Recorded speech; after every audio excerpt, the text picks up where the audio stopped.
How's it going, everyone? I thought I'd try something different this week and just do a little mini lesson on the Stairway to Heaven solo. For whatever reason, I've only just learnt how to play this, and I've been playing guitar since I was 13. I suppose while I was a teenager or something, I was like, oh, Stairway to Heaven's a bit of a cliche, like I can't be bothered learning it, but it's actually been really fun coming to it this late, because I love listening to Led Zeppelin. Like, I know how to play a lot of their songs, I've listened to heaps of their music, so I'm very familiar. I just hadn't actually sat down and ever learned how to play it. So I'm just going to go through at kind of like an intermediate pace. I'm not going to break it right down, but I'm just going to go through the solo and just highlight a couple of points where, like, I had a bit of trouble picking it up. So let's do it. So we've got that first part.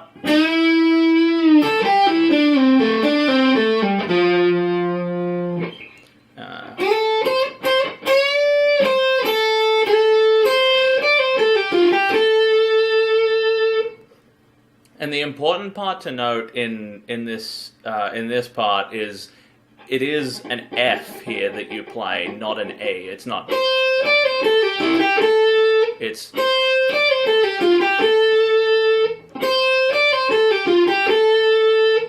And it's amazing how just highlighting that one note, how much like urgency and drama that note gives the solo.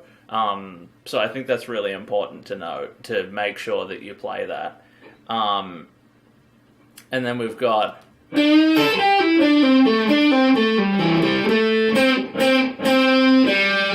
Now, you can definitely hear that Jimmy Page plays an open G string at the end of that passage. You don't have to play it if you don't want to. Like, it could have been an accident while he was recording it, but I've just decided to keep it in because it's a nice, like, idiosyncrasy to the solo. Yeah, so we've got...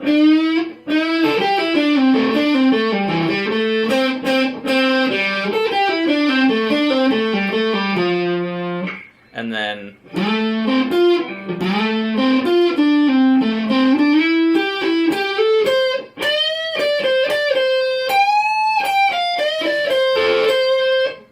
Now, this repetition was actually the part that really screwed me up. I just couldn't get my head around the rhythm that was being played, and I had to...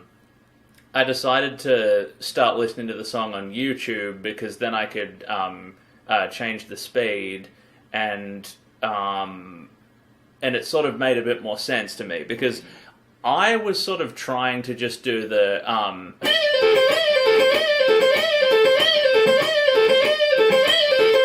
but of course, when you try to do that with the song, you realize that's not what's being played, and that it has more of a gallop to it. So slowed down, it's kind of...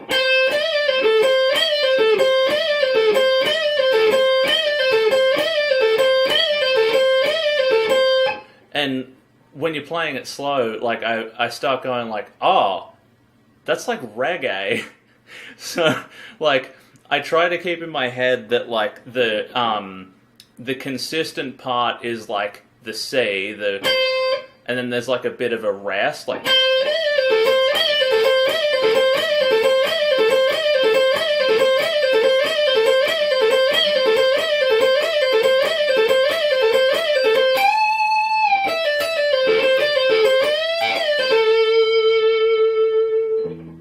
But yeah, that pattern really tripped me up, and it took me a bit, so I had to like slow it down, and then I'd put it back up to speed, but then I would lose it, and I wouldn't be able to hear it anymore. So it was one of those, like, I really had to sit with a metronome and go up like 5 BPM, get comfortable, go up another 5 BPM, and try to get up to the speed of the song. And now I feel like I've like 90% internalized it. Like sometimes I sort of miss it, but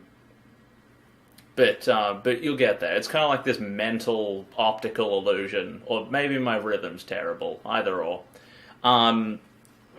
Yeah. So then we've got the.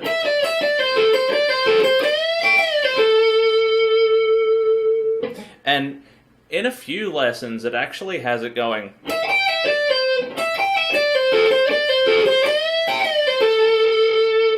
But the more I listen to the song, and I listened to the, I started listening to the remaster on YouTube, and I feel like when I've listened to it, focused on it, and also like slowed it down, I feel like Jimmy Page is definitely playing. So it's, and not, it's.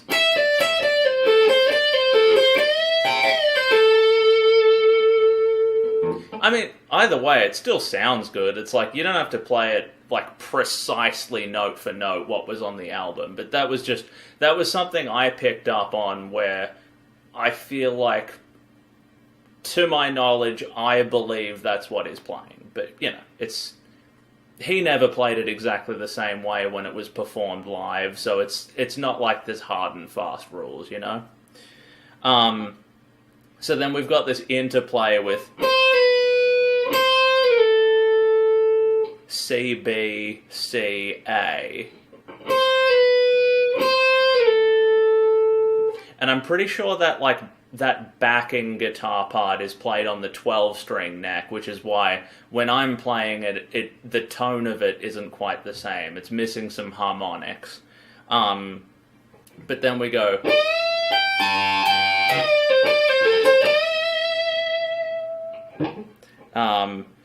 I think I've heard this, like, this kind of concept in a few places. It's like, you sort of, you're holding the bend there, but then also, like, you're sort of making those two notes rub on purpose while holding the bend here.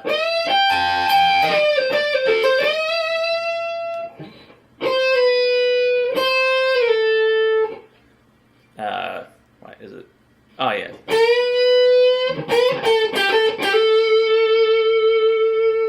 And this is sort of a big bend because you're not just bending up to B, it's sort of bending up to C here. So listen to it. And you're like.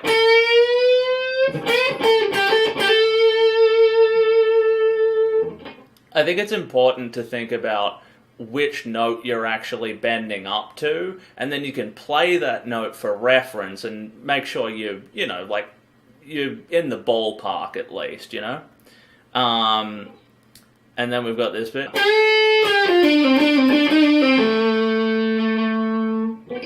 And then the final. Now, that part's really not that hard. It's just like, it's just getting a handle on, like, how many repeats he does before the... and then... But yeah, you just, like, give it some practice and go over it a few times and you'll be on your way. Like, it's a really fun, melodic solo. Like, it's completely iconic. It's arguably the greatest rock and roll solo of all time. And I think there's a lot of intricacies and little lessons that you can learn from playing it, and yeah, so I hope you have fun with it because I certainly did, and yeah, take it easy.